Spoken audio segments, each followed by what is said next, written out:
What is going on, guys? Thank you so much for tuning back in for another video. Today we're going to be talking about a very important topic for any 2005 to 2010 Jeep Grand Cherokee or Commander, and then also some of the older Liberties. I'll put on the screen the exact years for them.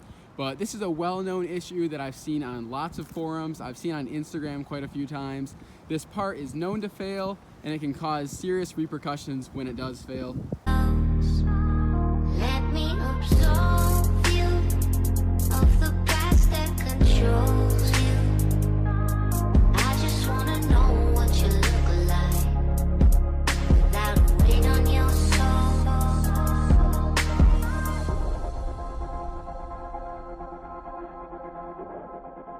For those of you who do not know what I'm talking about the upper ball joint on our Jeeps.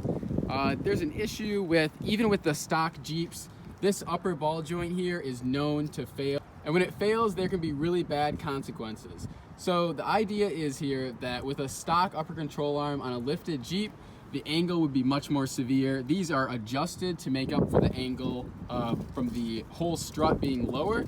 But when you have a stock control arm, it is just like straight across, so it would be at a severe downward angle here.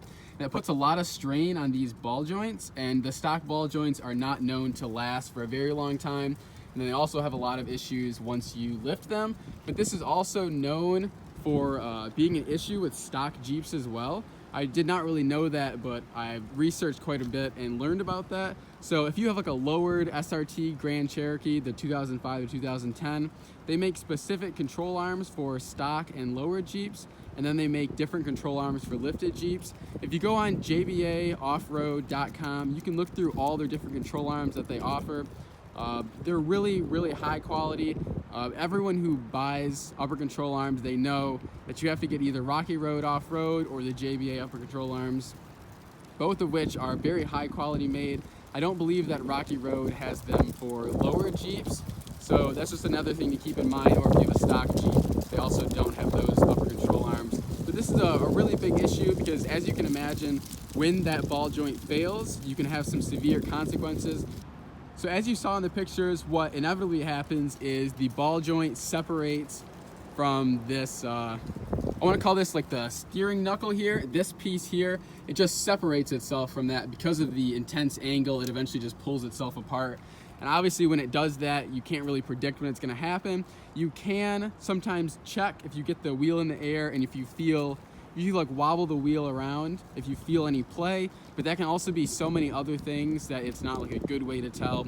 You really just need to keep your eye on it. And if you do end up lifting your Jeep, that is the first thing that I recommend, no matter what kind of lift you get, 2 inches and above, that you change those out when you do the lift. A lot of people like to just go really cheap on the lift, run their stock upper control arms, and just hope that it doesn't fail.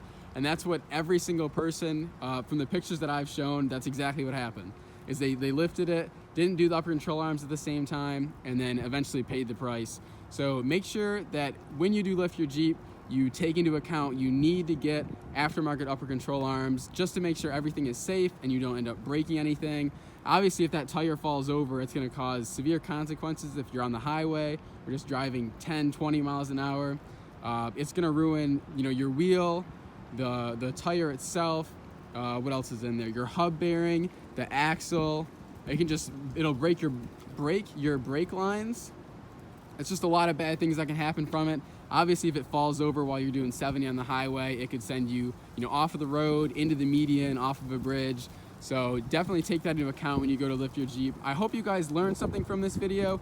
If you did, make sure to drop a like, subscribe, and click the bell so you get notifications when my next videos come out. I hope to bring more educating content to you guys. Again, thank you so much for tuning in. I will catch you guys in the next video.